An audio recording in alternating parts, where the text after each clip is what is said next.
Welcome to the Human Capital Innovations Podcast. We're your source for personal, professional, and organizational growth and development, where we share original research, explore industry trends, and interview executives and thought leaders from across the globe. We hope you join us often for practitioner-oriented content around all things related to leadership, HR, talent management, organizational development, and change management. Maximize your personal and organizational potential with Human Capital Innovations Podcast.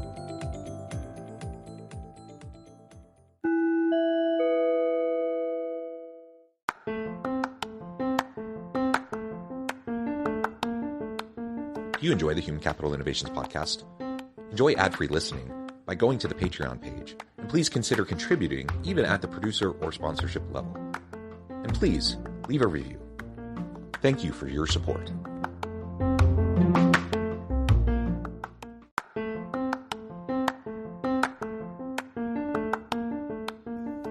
Welcome to the Human Capital Innovations Podcast. In this HCI Podcast episode, I share my recent UVU Ethics Awareness Week panel discussion titled Corporate Social Responsibility: What Do Businesses Owe Society?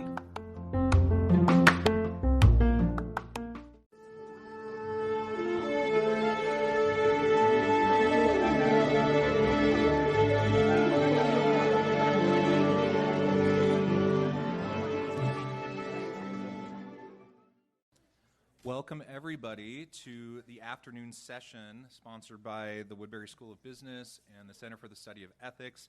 Today's session is titled Corporate Social Responsibility: What Do Businesses Owe Society? And we do have pre-prepared questions that I'll introduce the panelists here in just a moment, and we'll go through some of our prepared questions. But we also want to leave a significant amount of time for questions from the audience, so please take note of any questions you have along the way, and we'll try to leave 20 to 30 minutes even towards the end just to take audience questions. Before we get started, I just wanted to introduce everybody. Starting at the end of the table, Silvia Clark is Assistant Professor of Organizational Leadership. She teaches in our HR program. Dr.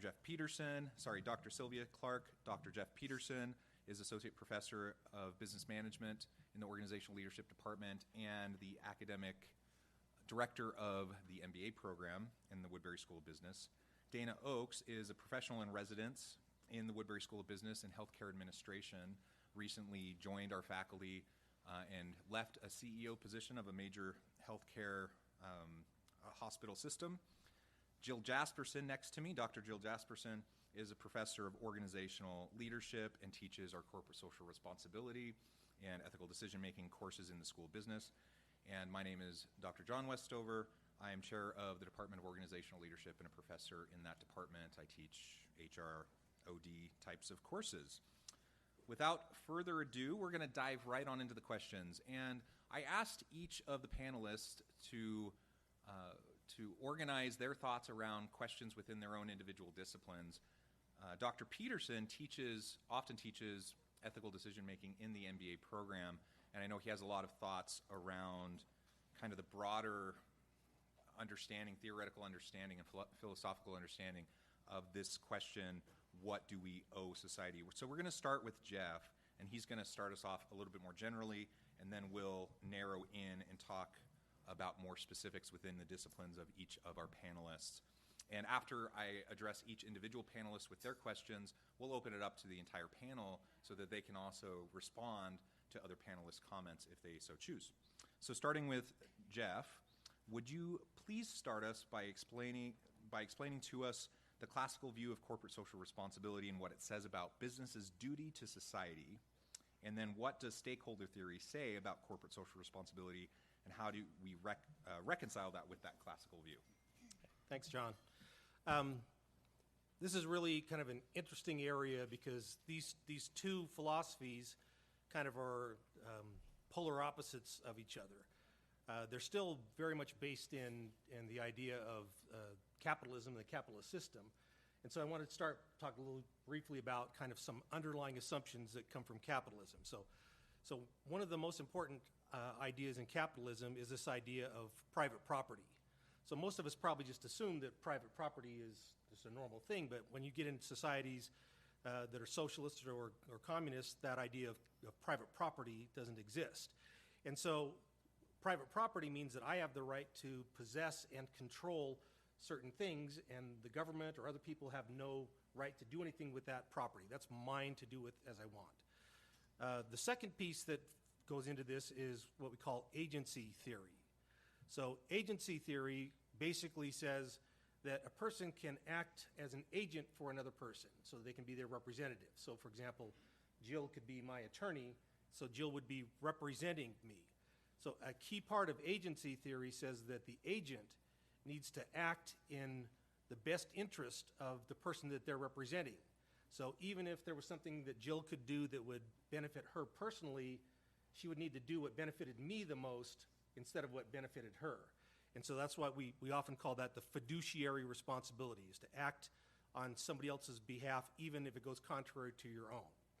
So this kind of takes us then into the classical view of corporate responsibility. And I'm just going to read you this. I want to make sure I got it right, because this is Milton Friedman, who is one of he's a Nobel Prize-winning economist.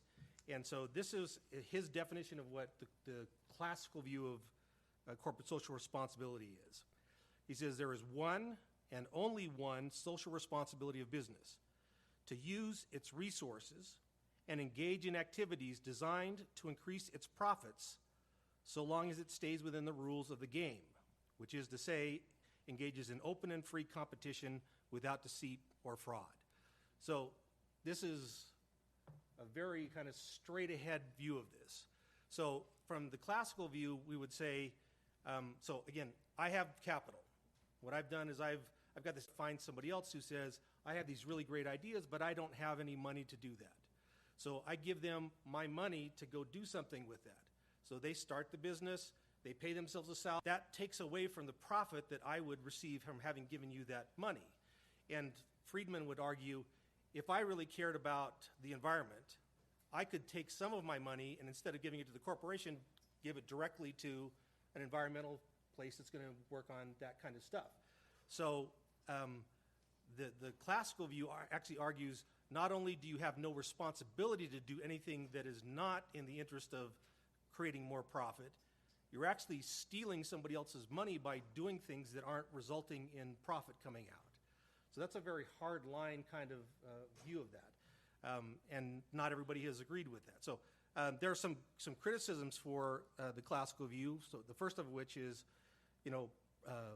private property, the assumption that we have an unlimited and unmitigated right to control our own private property is not true, right? So there are a lot of things that we can't do with our private property. So just because it's your own private property doesn't mean you have absolute control over that. So, and then, again, looking at it from the kind of fiduciary responsibility, this makes kind of an underlying assumption that profit is actually the best in your best interest. That's the only thing in your best interest is for you to have profit. So you could make that argument, well, if you're providing me with profit and yet polluting the air so that I end up getting cancer, you're actually not in my best interest. So those are some kind of limitations to the classical view. But it's a very common view. So when Steve Jobs was CEO of Apple, Apple did virtually no philanthropic kind of stuff, because that was Steve Jobs' view. Is he said, you gave me your money so that I could do things with it and return profit to you. If I'm doing anything else, I'm stealing your money. So Tim Cook today does not have Steve Jobs' view, so it's a very different kind of view. So maybe now I'll transition into talking the difference between that and stakeholder theory. So when we talk about the capital that somebody's putting in, that would make me the stockholder, right? So it used to be that everybody said the reason that corporations exist is to provide value to stockholders. That was the line for a long time. People started to realize, well, there are a lot of people who actually have an interest in what a business is doing besides the people who own the stock. And so this gave rise to what we call stakeholder theory. So there are actually two different versions of stakeholder theory. There's the narrow view of stakeholder theory, which says that a stakeholder is anybody on whom the organization relies to be successful. So I couldn't have a company if I didn't have employees, if I didn't have management, if I didn't have the investors, if I didn't have customers, all those kinds of things, those are things that I have to have. The broad view says a stakeholder is anybody who has any kind of interest in the organization. So, for example, if I'm going into a small town somewhere and opening a Walmart, the other businesses that are around there that likely will be put out of business, they're not necessary to me as Walmart, but they could still be considered to be stakeholders in that decision, right? So the first thing you have to do with stakeholder theory is decide, am I going to take the broad view where it's anybody who potentially is affected by or interested in my company, or I'm going to take the narrow view just to say I only care about the people who are necessary for the survival of this organization. So then what comes down to is you're having to say, I've got these stakeholders, so now I have the choice of how do I satisfy all the stakeholders. So it's much more complicated because now I've got employees and I have customers and I have suppliers and all that, and I have to try to figure out how to balance those. So if I were to give all of my employees a large raise, that would cut into my profits, and now I've taken that away from my investors, right? Or if I'm giving my investors a huge return and not taking care of my employees, they might end up on government assistance or things like that. So I'm always trying to find this fine balance. So one of the biggest problems with stakeholder theory is it's a wonderful lens to look through to try to figure out what we should, how to balance these, but it doesn't actually give you any guidance to know which of those should I weigh more heavily, or how do I balance all of these kinds of things. So and kind of that last part of the question they're asking, how do you reconcile those? This is the challenge that we have is there's nothing to say that the classical view or stakeholder theory is any more right than the other. And it really comes down to what each person kind of believes and what's their philosophical approach to it. So as I mentioned, Steve Jobs, definitely the classical view. Today, Tim Cook, they're working very hard to make products that are environmentally friendly. They build large solar farms. They're very much into the LGBT promotion kind of area. So, and again, you could look at that and say, well, wouldn't it be better if they didn't do that and let people spend their money? But people invest money in Apple partly because of that. So as long as they understand that this is what Apple's going to do with my money, they may say, I would rather buy an Apple iPhone knowing that they're helping out certain populations that I'm concerned about than buying an Android where I don't have that same kind of a thing. So unfortunately, that's the bad news, is there isn't really a lot of guidance in that. But what you should do is you should have some kind of an overarching philosophy where you understand, this is how we're going to approach things. We're going to approach things by saying, we're a business, we're here to make money, that's what we're going to worry about. Let people spend their money somewhere else. Or you can say, we want to be very responsible to various different kinds of things, and the people who are like-minded to us will put money into us and will do things. So that's kind of how those two things work, and so unfortunately we can't really say, for certain, here's what businesses owe society, because it's a range from just don't break the law, don't commit fraud, compete fairly. As long as you do that, you just make money, and that's all you have to do. The other side, where you have to say, if I do more of this, am I going to hurt one of these other groups, and what's the right way to balance those? So it can be a much more complex kind of thing, but having that philosophy kind of really helps. So, yeah, thank you for that overview, Jeff. Another way of framing it that you might have heard, people refer to it as shareholder capitalism or stakeholder capitalism. You may have heard about the triple bottom line as an approach towards how organizations are expected to give value back to society. There's a lot of different ways to frame it, and Jeff laid out, I think, a pretty good explanation of the tension that comes when we're trying to wrestle with those different priorities. Any response from any of the other panelists to Jeff and that overview?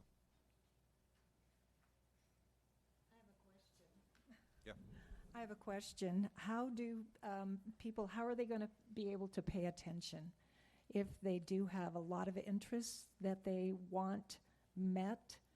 How are we going to know this? Do we have to be very, I just have this money, I want to invest? Is it going to be hard or easy? Well, so for doing this, the stakeholder. I don't want to drift too far into politics, right?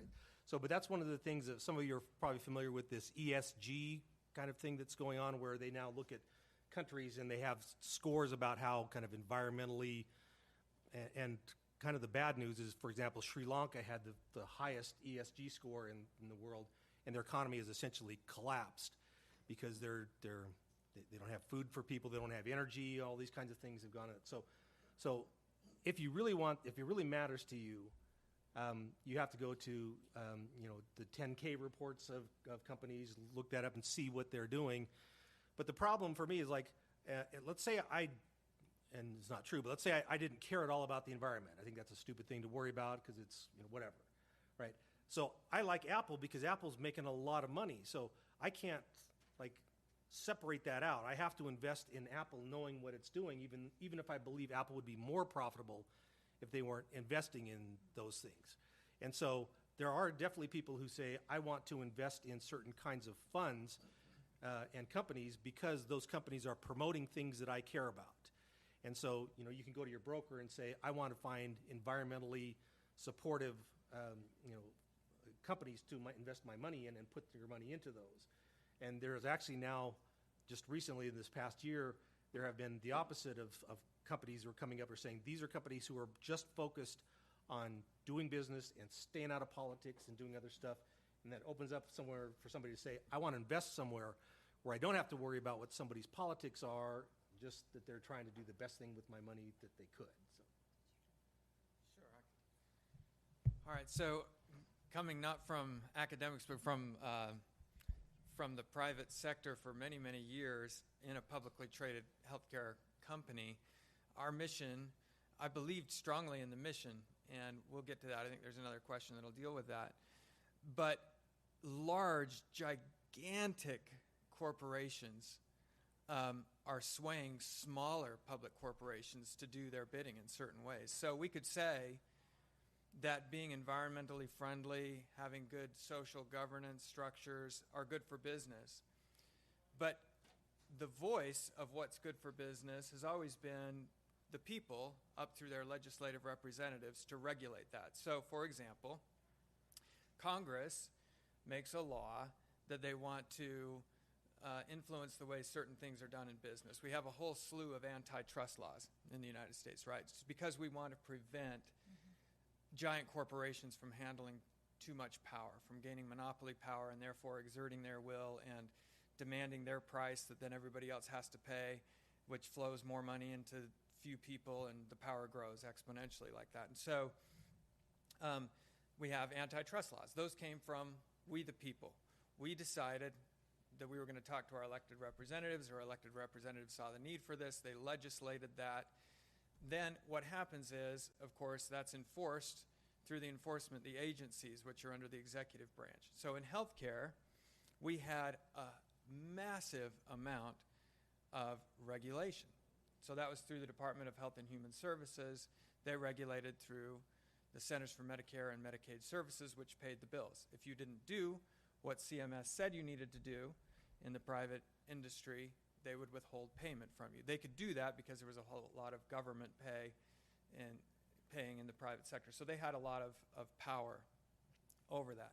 Now, that's an introduction to say we historically as a people have decided that we wanted to make sure that there were checks and balances on the private sector, okay? Well, what's going on now is we have some banks, and you remember the 2008 financial crisis. A lot of the big banks owned what were called mortgage-backed securities. Those mortgage-backed securities, maybe a lot of those mortgages were written up in kind of dubious ways. Anybody could I remember living in California. I'd just come out of graduate school. I came out of my MBA, got one of the top offer, at least in my sector, went to California, and couldn't afford to put a roof over my family's head, had to pay rent. I was disturbed by that, went to talk to some mortgage people, and they said, oh, well, no problem. You can do what's called a stated income loan. Anybody heard of that? All right, so some of you are familiar with this. Some of you, it's like ancient history. Who is this dude who's so old telling us this stuff? But this was very real to me and painful.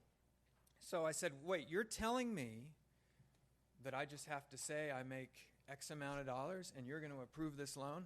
That's right, it's at a slightly higher interest rate. So I'm lying. Well, no, you just state your income. So I'm lying. No, you just state your income. Well, it was lying.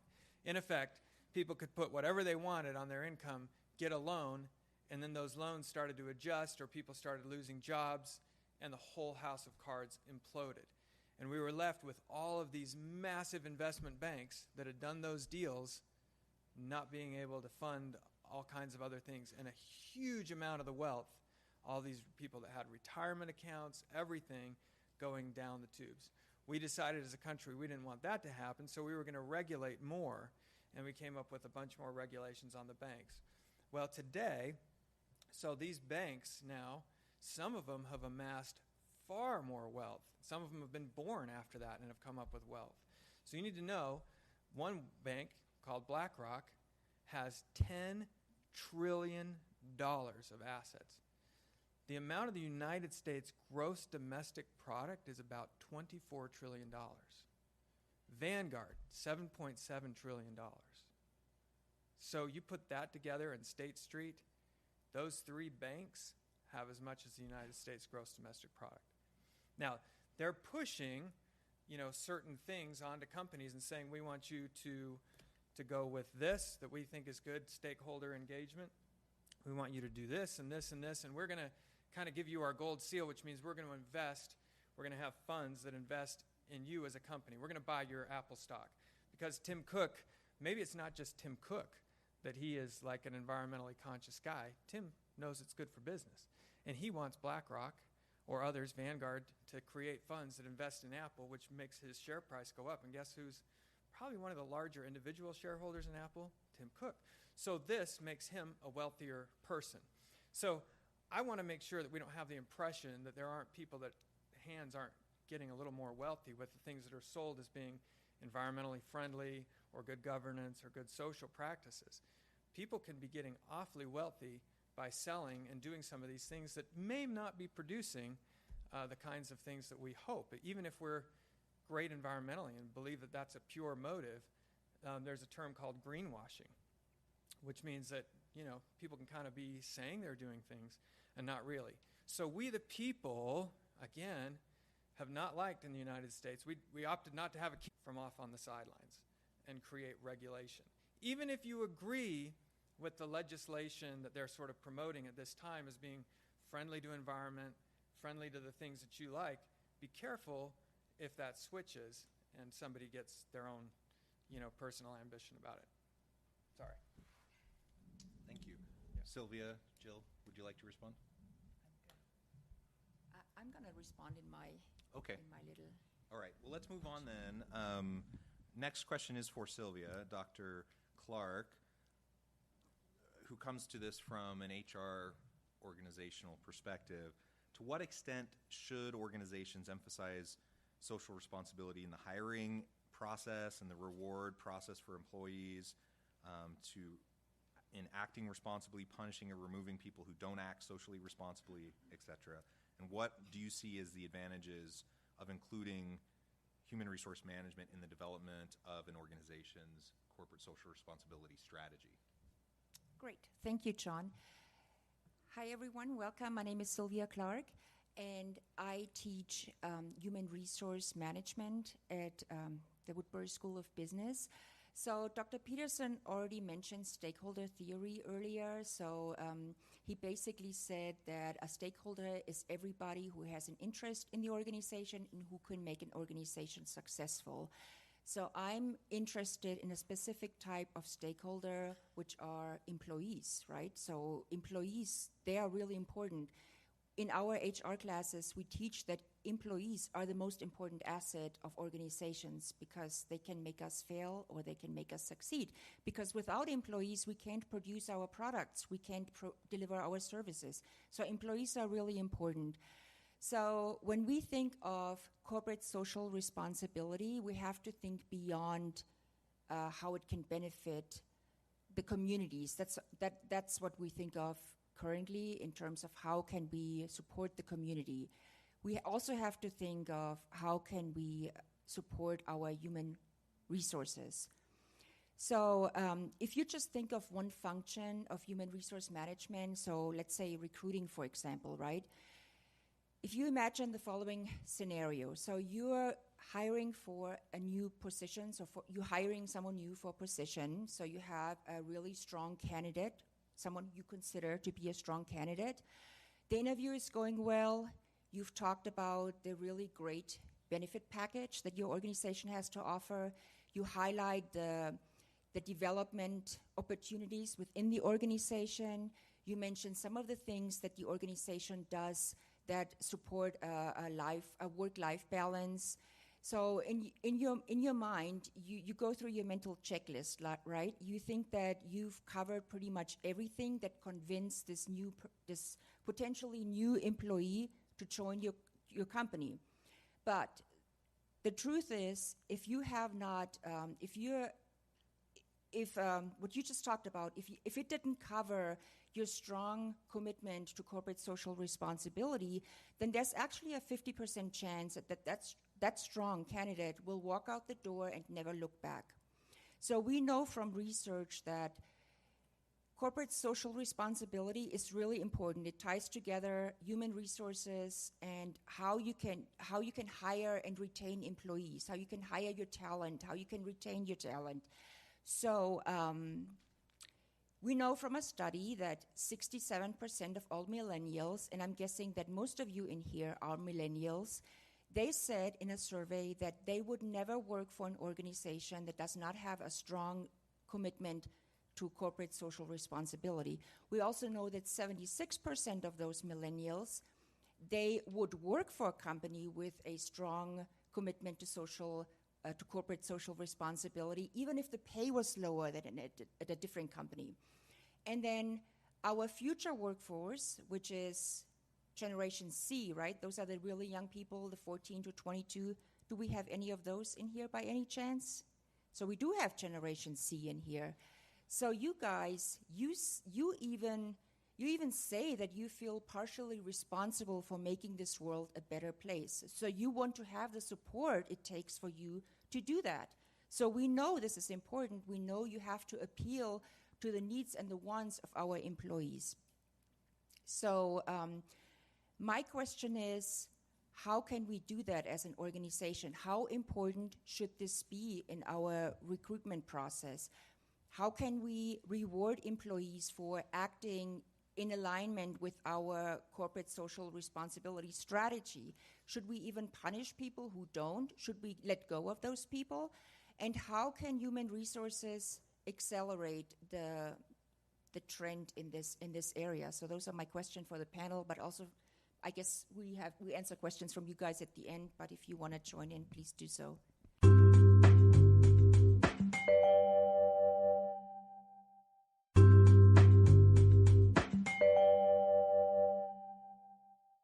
Yeah, excellent questions. I think you asked more questions than you responded to initially, but that's good because this is complicated. It's certainly complex. And one of the, as you were describing that, I was thinking about, something that I say often to students is, because I'm in the same department, I'm in the same program, in the same space. I have a bias towards the human-centric organization, people-centric organizations.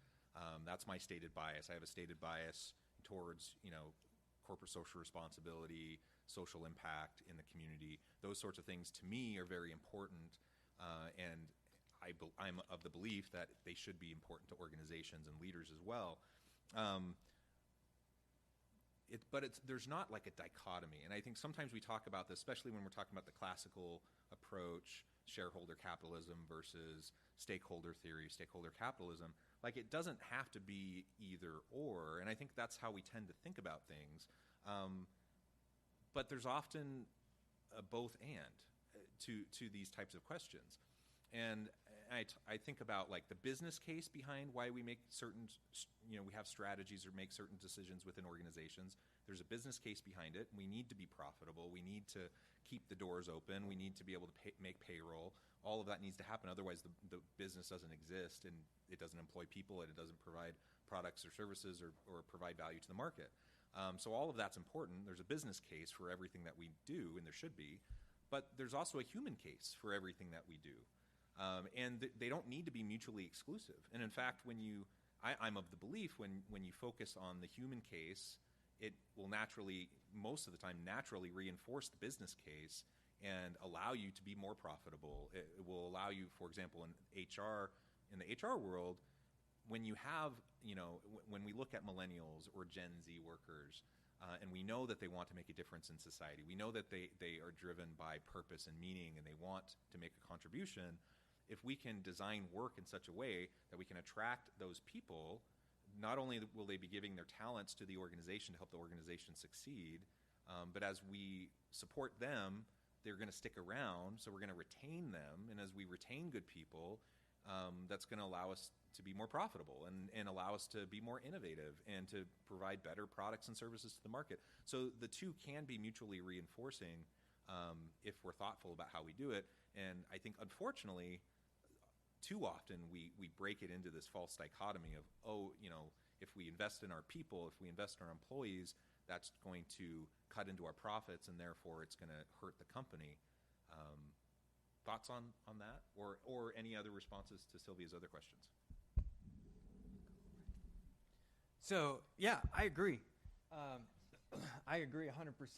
The one caveat that I was placing on it is it's got to be driven by business to be able to see what they're doing, not driven by a big agenda of banks pushing on businesses to say this is our agenda across 3 banks or whatever to do what government can't do. That is frightening, and that is actually happening when you mentioned ESG, because we might all agree environmental social governance sounds really good, but if it's certain small groups of people doing that and withholding capital from some companies and they're not getting access to capital, that's frightening.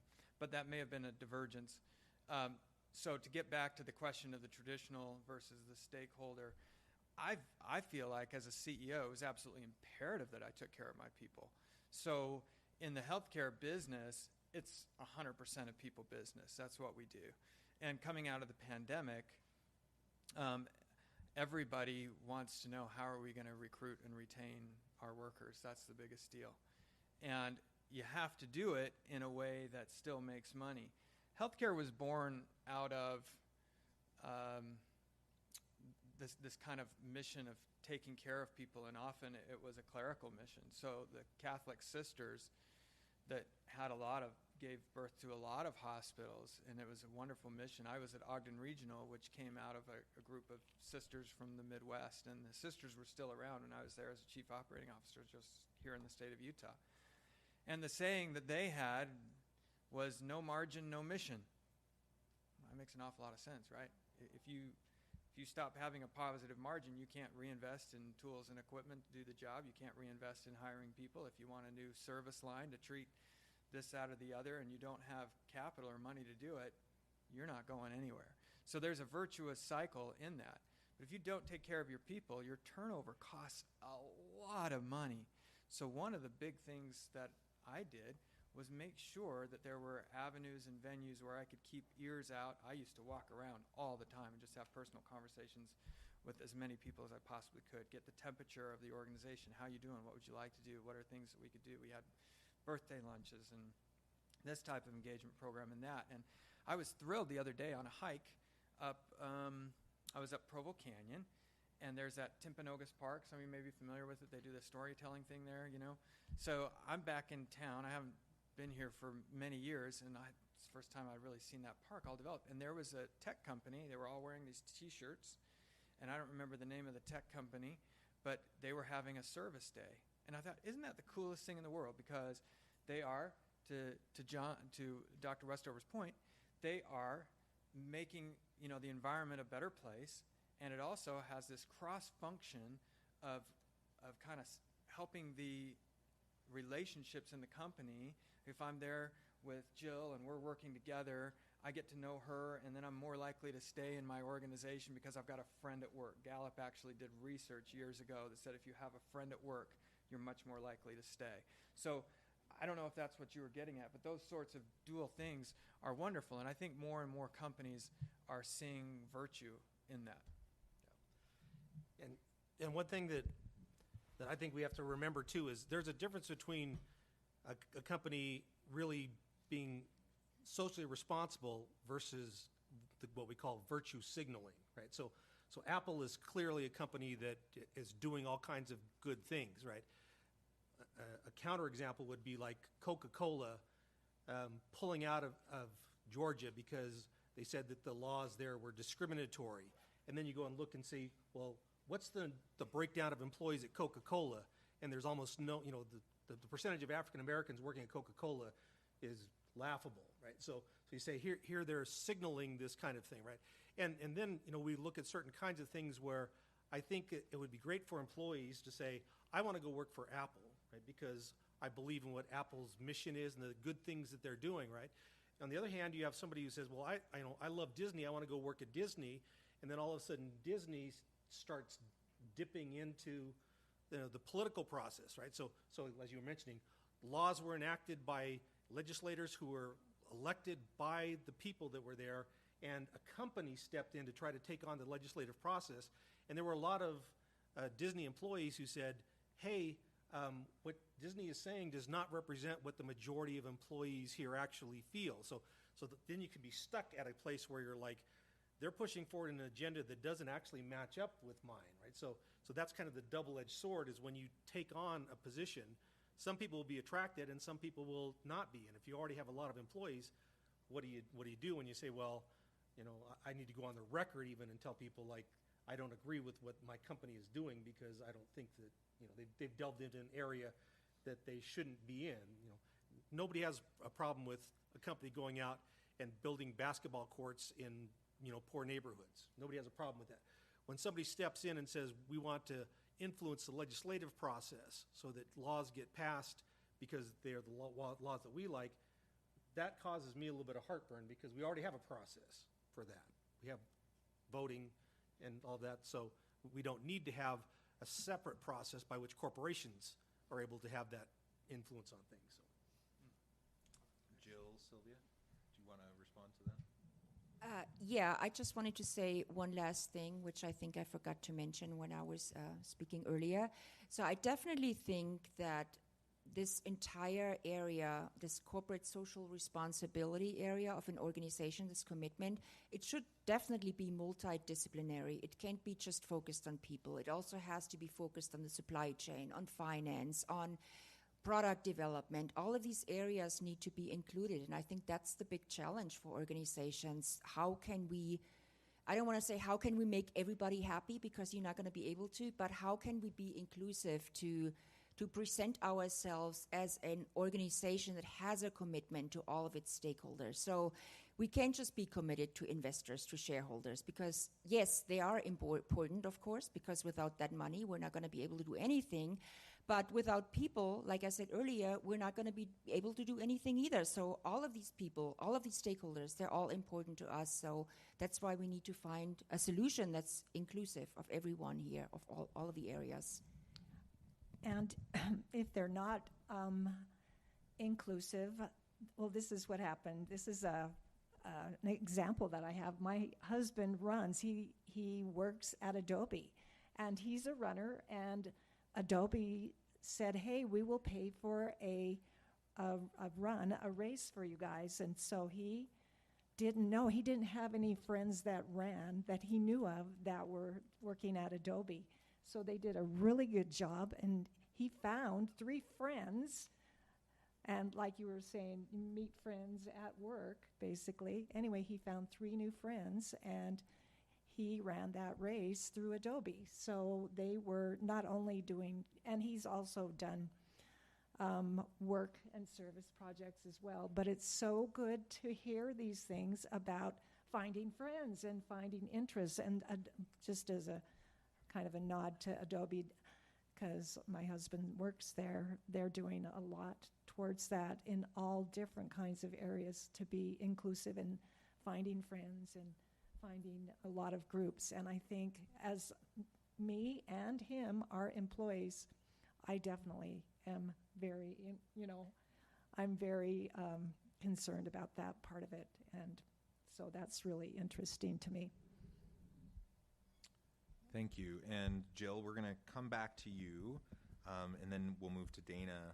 Dana, you've already talked a little bit about social mission and healthcare, but I'll give you a chance to talk a little bit more about that here in just a minute. Jill, you wanted to talk about fair wage. So in your mind, what is a fair wage in our society? What goes into determining what that even looks like? What types of benefits should employees expect from the businesses they work for? And how might that connect with the current phenomenon that people have been talking about regarding quiet quitting, people recalibrating the effort that they put towards their work because perhaps they perceive that they're not being paid fairly or receiving the types of benefits they would want?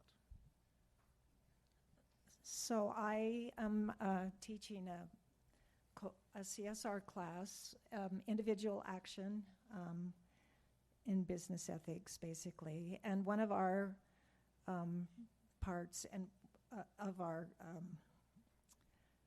one of our chapters is called "What Do Employers Owe Employees?" So this first came to mind. What is our corporate responsibility as the employer towards the employee? So I was thinking, okay, here we are in Utah, and I've seen, for hire signs everywhere, and I'm thinking, wow, okay, they pay $14, $15. This is at, different fast food places, $14, $15. That must be the fair wage, but is it the minimum wage? I don't know. So I was doing all of this actually in order to school myself and find out more about it, to see what the minimum wage was for Utah. Does anybody know on the panel? On the panel. It is. He knows. Okay, so $7.25. $7.25. I was pretty astounded, actually, that it was that it's still that, but I guess what they're doing is talking about a fair wage. And where do we come with a fair wage? Where does that come from, really? And so as we talk in our chapter, no reasonable person would dispute that employees are entitled to a fair wage, right? Nobody's going to dispute about that. But what is the calculation for a fair wage? That is a tricky question. How do we calculate? How do we know? So this is a question that is brought up in my textbook, and I have my students think about it. I'll have you guys think about it too. And the panel, here's a question. Should it be enough money to raise a family, or does it matter that the wage earner is a sole support of the family? We've got a lot of this in Utah. It really pays a lot of credence to what Utah is going through right now. So first of all, it is $7.25 an hour. It's $15,080 a year if you're making $7.25 an hour. So what do you think about that, first of all? Dana's always... Well, maybe I'll opine a little outside of the box. Getting back to sort of the free market principles, if any of you were looking around at the job market now, how many of you would be tempted to take a $7.25 an hour job? I mean, I'm not thinking, because most things are posted a little higher. So, should we get worked up about the minimum wage? Maybe we would in a different labor market, but we're in one of the tightest labor markets we've had in many, many years. And so that you can see the free market, everybody's just tripping over each other to raise the wages. And you can see the free market at work right now is working to the benefit of the employees. Yeah. Yay. So, yay, that's a wonderful thing. That was my only comment. Awesome. Okay, then I'll chime in here. I agree with Dana, first of all. The free market principle applies here, definitely. The problem is, what I see as a problem here is, do companies have a responsibility to provide a fair wage? And what exactly is a fair wage, like raised by that question? Or is it really just driven by the market demand? as I've mentioned this a little bit when I was speaking earlier, that the competition for talent has been tough. So there's certain people, certain employees that are in high demand, and that who will definitely get a higher wage than others, right? So companies have to offer more now than just a wage, which brings us back to the topic of this whole presentation here. How much else can we offer? How much else do we have to offer than just wage, right?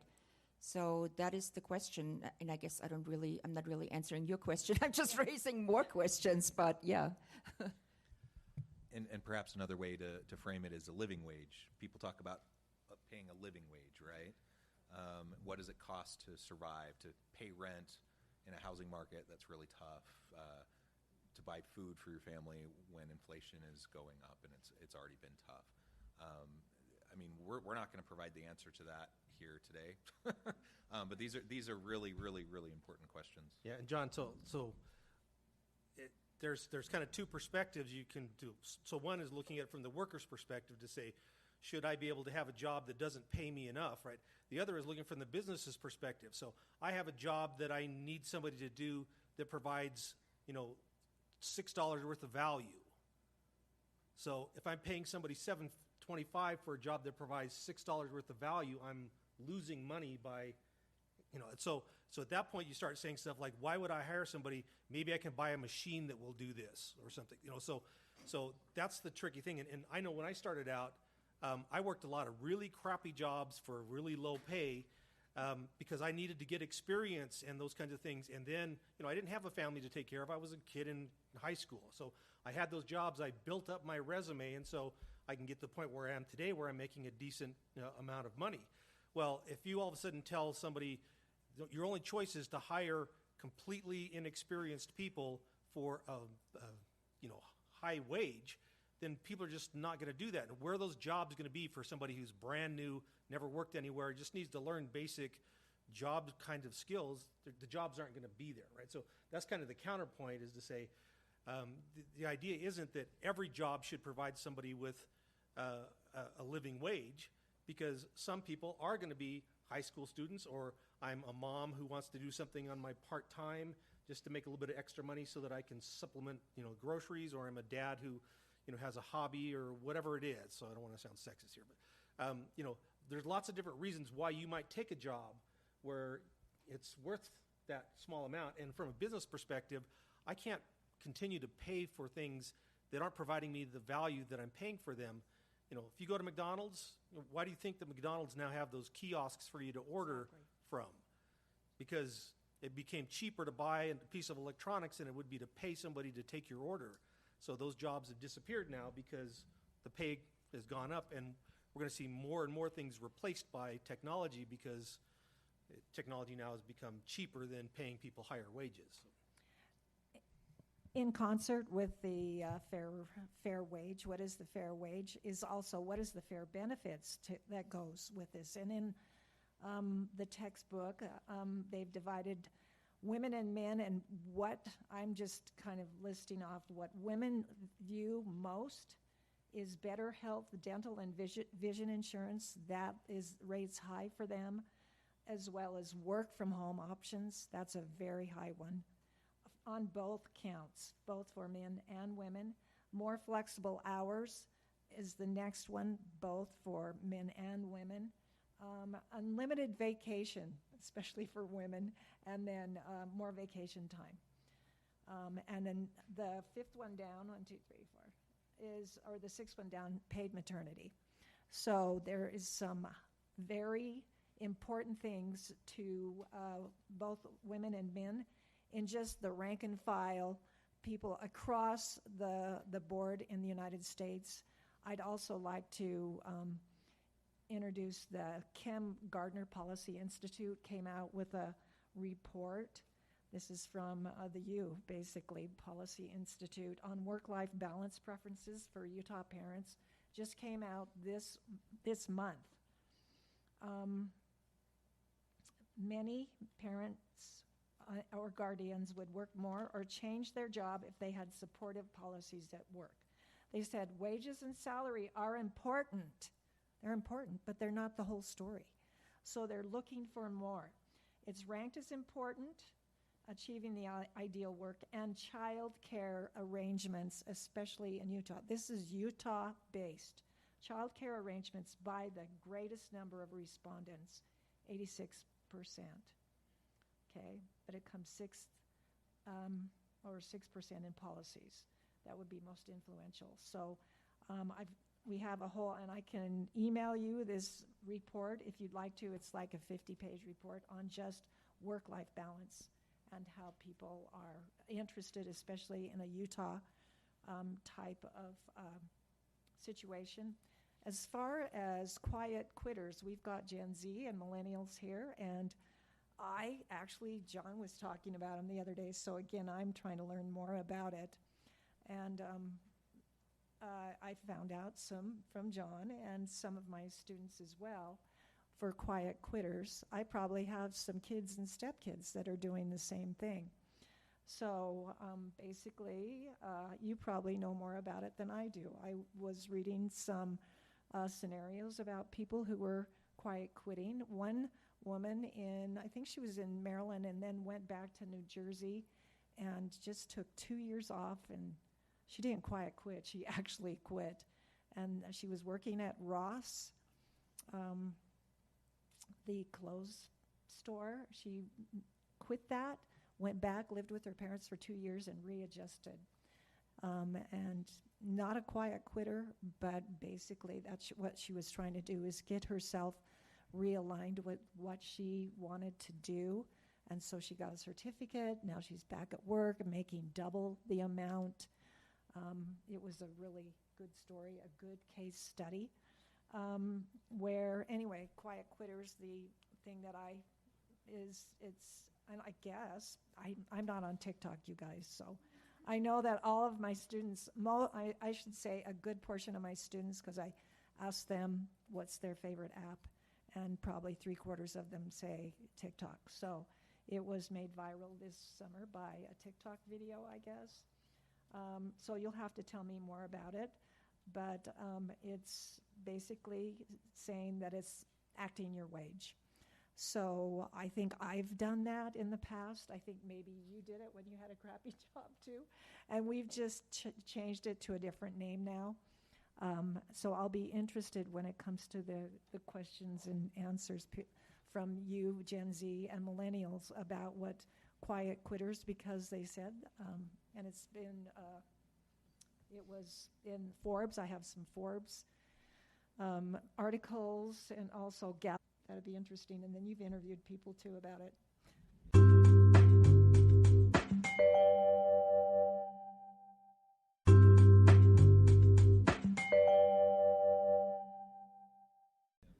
Well, thank you. And quiet quitting is a big topic in and of itself. Jeff, you had a quick comment? Yeah, just again, coming from a very different generation. So a book that my dad gave me was a book called Think and Grow Rich. And so the idea that they said in that book is like, the only way that anybody's going to ever pay you more is if you provide more value to them before, right? So the danger of quiet quitting is if you adjust down your performance to what you're being paid, you're never going to get paid more. So that's just part of the way the world works, is that you want more money, you got to provide more value for free before the company's going to come out and add that to and you. These one of these Forbes messages says, these are the things you need to do as an employee to do for your employer too. But I mean, I completely understand. That's the justice. You know, if you feel like you're being treated unfairly, that's the natural thing, is to back off of that thing. But you just need to be aware that there's a downside to that, and that nobody's ever going to pay you more money ahead of your performance. And it's interesting, in the traditional model of work and traditional work design, that's true. In the emerging, the rise of the gig economy and freelance workers and contingent workforce, that's not so true anymore.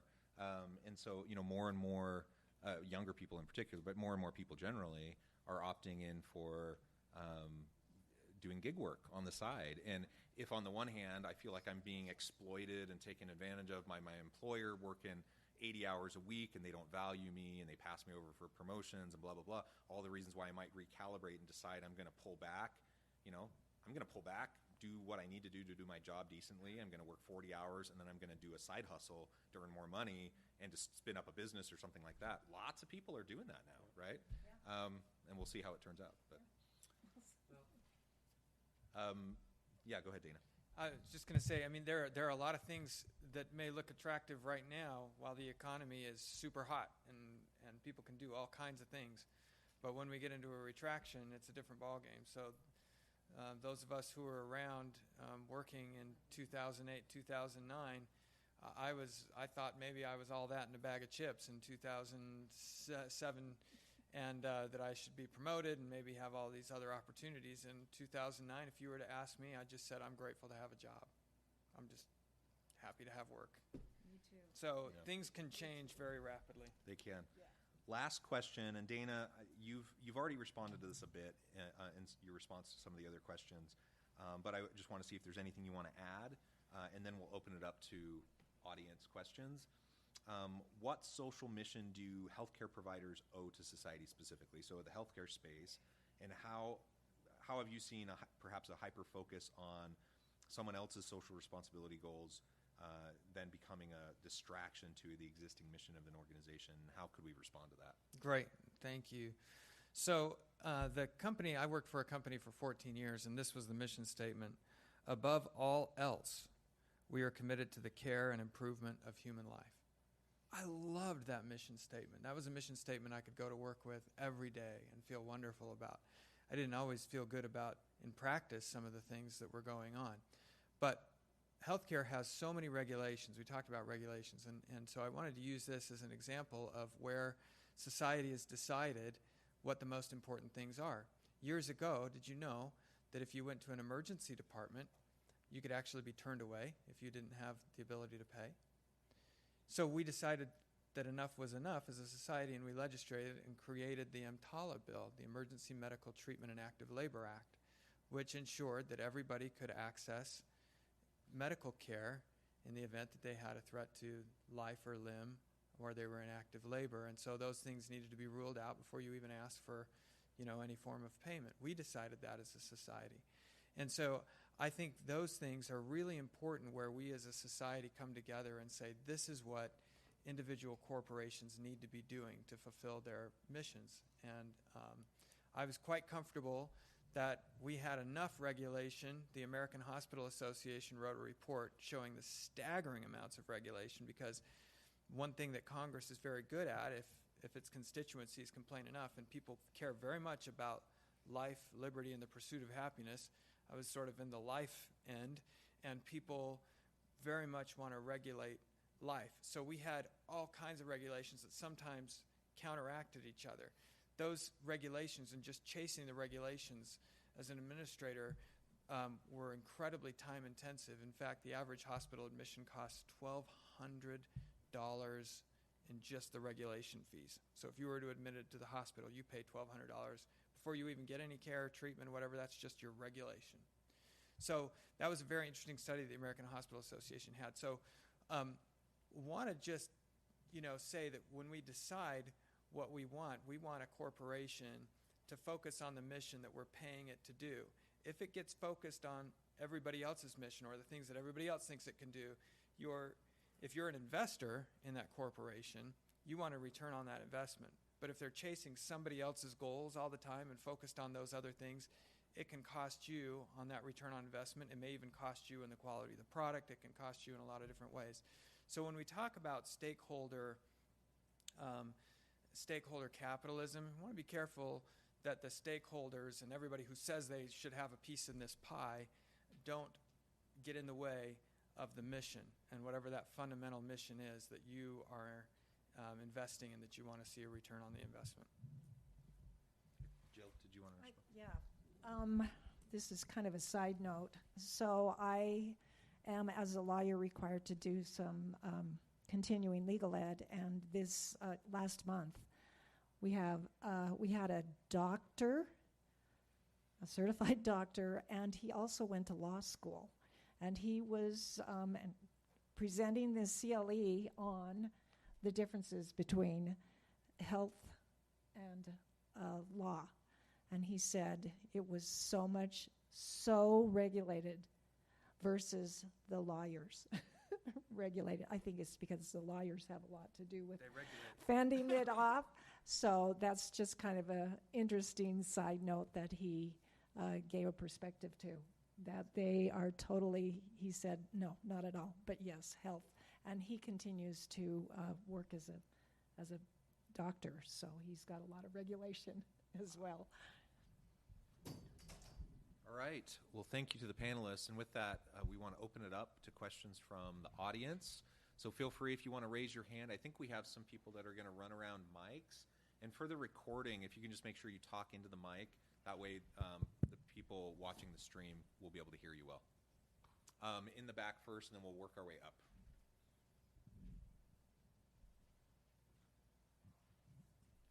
Hello. Hello.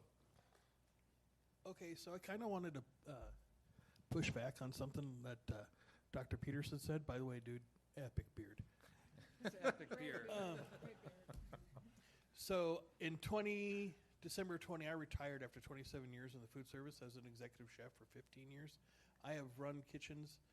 I have hired and fired dozens of people, interviewed dozens of people. And when I was coming up, it was expected to work for free in order to get ahead of the competition. You would come in your shift 2 hours early, your scheduled time, and it was expected this. And when I became an executive chef, I mean, I thought that was bullshit, like, why am I working for free? I have, but if you didn't, you'd lose out. You'd be gone. So I guess when I became an executive chef, when I was starting, when I was at my position, I kind of did not encourage that and actually kind of push back on that. So, you were saying that, you're going to have to push yourself and do extra work for free in order to get ahead. I think that needs to change. When I gave raises, it's like, all right, dude, you're doing great. I'm giving you some more money. Here's what you need to do to maintain that and to get, and they would generally, give them more responsibility at the same time. Anyway, I just wanted to comment on that. Yeah, and I agree that I wish that things could change, but for example, one thing that we see like in HR is one of the things companies decided to do was to give people kind of like unlimited time off, right? Because they thought, well, that would be great because people can take it as they need. Well, the research shows that people don't take hardly any of their time off, because what happens if you take your time off? You fall behind somebody else, and all of a sudden they get the promotion instead of you. And so it makes them look like we're very magnanimous because you can take as much time off as you want, only the reality is people who take time off are not going to move forward like people who don't. And so I wish I could come up with a solution for how that would work, but one of the things that becomes very frustrating is when people who perform better than other people don't get rewarded, because that then discourages people from doing that. So it's this weird kind of thing where you don't want to ask people to work for free, but then again, somehow you have to be able to reward the people who give more than do others. And so it's a very complicated kind of thing that I don't know where it's going to be easy, to solve. So. See, that's kind of what I did. I wouldn't put that into the equation. Yeah. And I wouldn't actually let them come in after a while. So let me, if I can just address that, at least from a legal standpoint too. I mean, what you're describing, if that had happened in my company, people would have been disciplined over having somebody come into their department off the clock. That wouldn't have gone on very long before somebody would have been dismissed, because that would be an unfair labor practice. That would be totally against the law to have somebody not be paid. Kitchens are a whole different world. They really are. Well, that's not cool. I agree. Yeah, I'll just... When I said for free, I didn't mean actually I mean to like just putting forth more effort in the hours, for free was probably a bad choice of words for that, because yes, nobody should ever be working for free, but there's a difference between working hard versus doing the very minimum to get there. So, yeah. Excellent. So I can say that maybe just in another way, if you don't mind. The advice that I got when I was starting my career was a little counterintuitive to me at that time, because I wanted to be like, I want to be paid what I'm worth. And this advisor to me who became a mentor was a multi-millionaire. He said, always be worth more than what you're paid. If it's the opposite, you're on a very short leash. And that changed my perspective, and then I stopped worrying about what I was paid and just, got to it. So, I was always paid less than what I was worth. well, I think you're worth a lot. All right, we had another hand in the middle. Yeah, if we can pass that up. So dark hair, white shirt, and then up here in the teal shirt, and then we'll come back to the middle. I just wanted to talk as somebody who's just entered the workforce. I lived in a very competitive area, like competitive when it came to wage, but I actually ended up working for only about $10 an hour, which is really, really low for the area. I had friends that were making like $16 an hour, but I still felt like I was getting paid fairly because the job had really great benefits and I had a really great relationship with my boss. And then I came down here and I started working at Chipotle, and I quit after 2 weeks with no notice, even though I was making $15 an hour, because I felt like management was rude and I felt like I wasn't being supported there. So I just wanted to offer that. And then also I had a question for Dr. Clark. You mentioned earlier that millennials, or maybe millennial men, like 54% or something, said that they would work for a company that was more like socially aware. Do you think that that percentage is still true when it comes to actually action rather than just people saying that?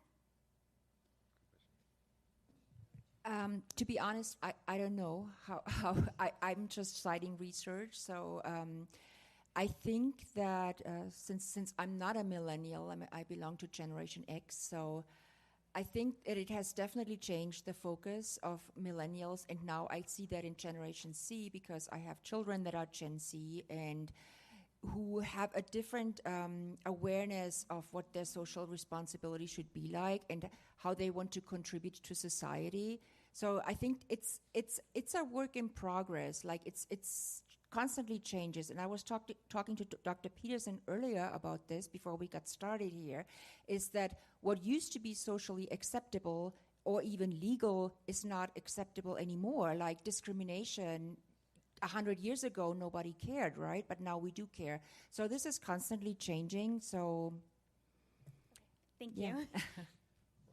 And just in response to that, the data may have changed, again, because it's generations change, but it used to be that what the research would show is that people said everybody else is motivated by money, but not me. But then when you look at people's job choices, more often than not, what you'd find is they would almost always take the better paying job, right? So there is a difference between what you say and what actually ends up happening, because people often do end up making the financial choice even when it's not the best one. But I mean, I think most of us are here doing something we're doing now that pays us less than what we were making before because of those very things like you talked about, the benefits. Being a professor is actually a very cool job, right? So I've given up a lot to be able to, do the things that I do. So, Yeah, and I'll just comment too on that. With my Gen Z, I have Gen Z children, and my oldest children are my daughters, and three of them all work, and it's been really interesting to see how this has played out for them. And I have my 16-year-old daughter, who recently, she left a really great company, in and out, for a place to work. They pay well. They treat their employees well.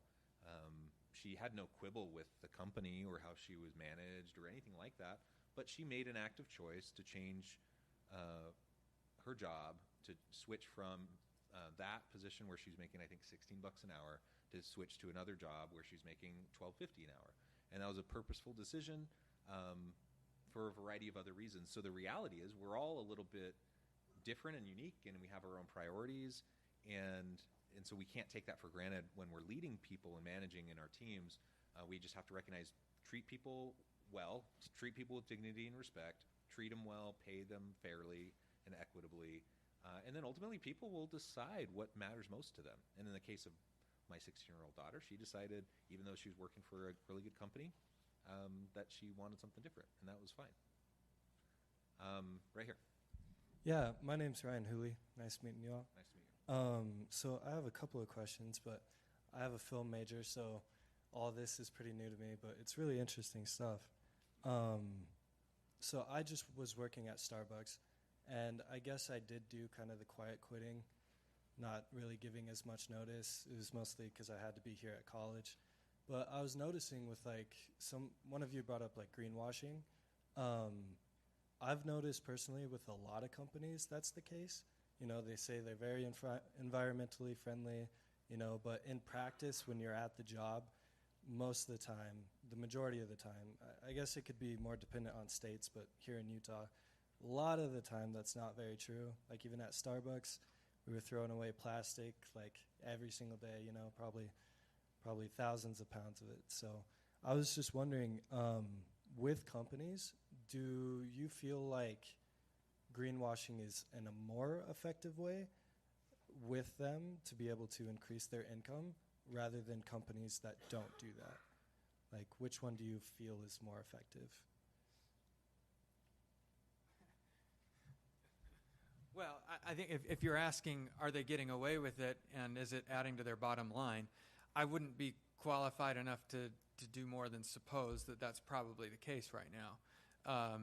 And if we want to get after it, what we do is we go to our elected representatives and we try and legislate and get things done and move for different regulations. And different states also, you can regulate things at the state level.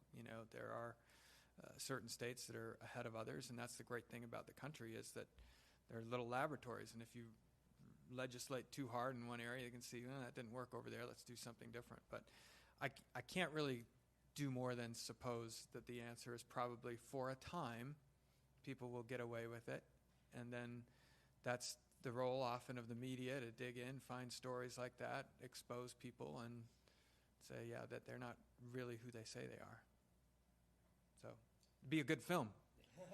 Well, and that's, again, greenwashing is one version of virtue signaling, right? So a lot of companies will do things like that. And sometimes that ends up, actually hurting. So, for example, the NFL, viewership for the NFL has tanked terribly, and it's probably a very complex thing, right? But when people felt like the NFL became political or sports started to become political, there are a lot of people who just turned that off. I'm sure there are people who said, I'm going to support this more now because they're pushing forward this agenda that I agree with. But that's the danger when you, instead of saying, I'm offering you a great product at a good price, the saying, I'm offering you a great product at a good price, but I'm also preaching to you about certain kinds of things that then people say, I don't really want to be preached to. I just want to get the product and make my choices on products based on the quality of the product, not on these side kinds of things. And part of it is the companies then say, well, everybody else is saying we're green, so I'm going to say that we're green just because I don't want to be left out, and it becomes this pressure to conform with everybody else.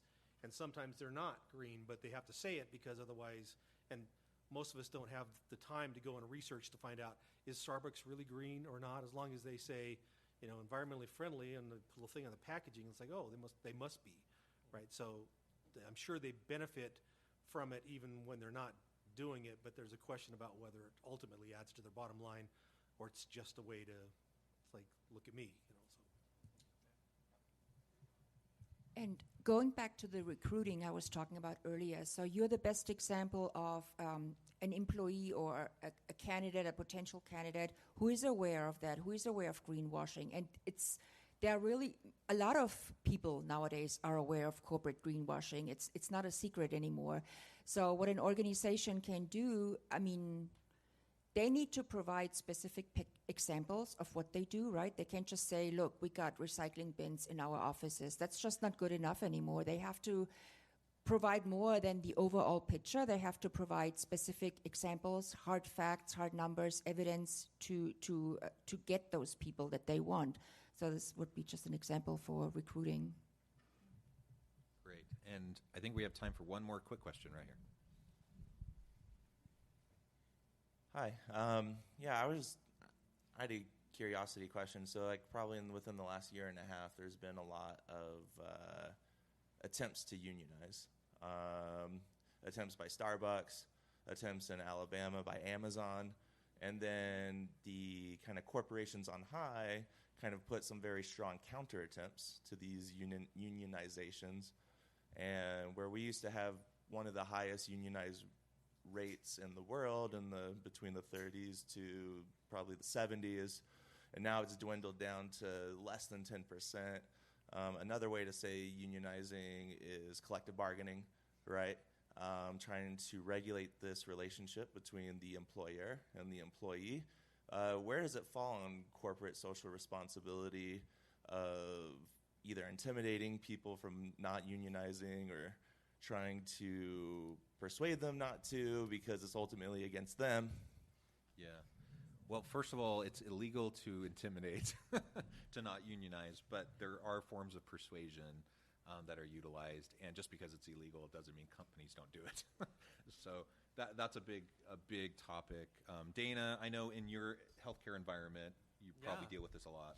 Yeah, I did. In fact, so I was the CEO over 2 different hospitals that were unionized, and so I dealt with the union, but it was all the time. It was very heavily regulated, so I almost couldn't ever talk about it.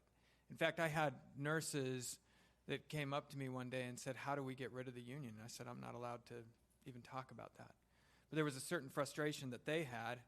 I mean, I could listen, but I generally would walk out of the room because I didn't want to be accused of anything. But they were frustrated because their raises were always in lockstep. Whatever the collective bargaining agreement is, that's what the raise you get. The benefits, it's all same size fits all. And if you're comfortable with that as an employee, or you feel like the company is, taking advantage of you in some way, and everybody gets together and says, collectively we're going to go against the company, and that's collective bargaining. But there are pieces to that sometimes people say, wow, this wasn't all that it was cracked up to be, and they want to, not have a union. So I'm taking the question, almost that you sort of like the union bend or are moving that way, or... Well, yeah, and more I was just wondering kind of the responsibility on the corporation to, I don't know how to say it, basically like allow employees to do this versus like, because if you ask any company, they're going to, obviously it's against their interests, right? Right. Companies are going to act in their self-interest. Yeah, and they will.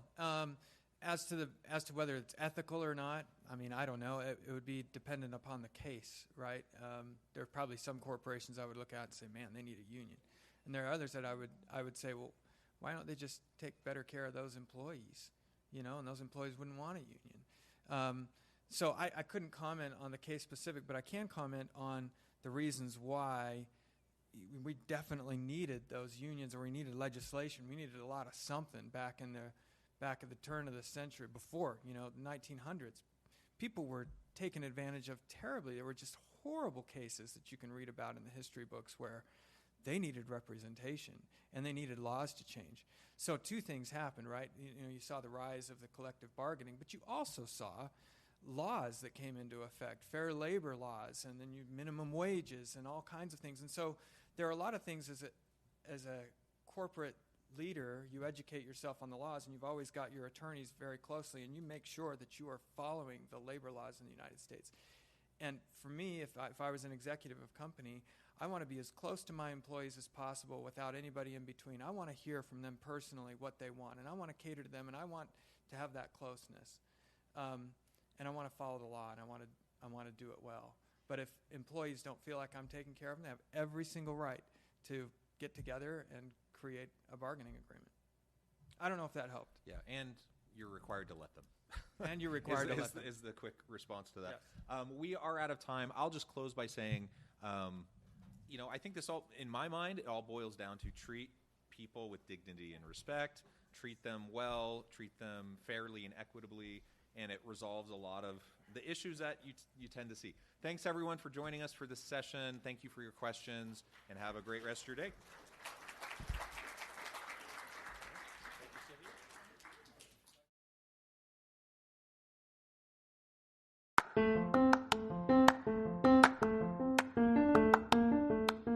Do you enjoy the Human Capital Innovations Podcast? Enjoy ad-free listening by going to the Patreon page, and please consider contributing even at the producer or sponsorship level. And please leave a review. Thank you for your support.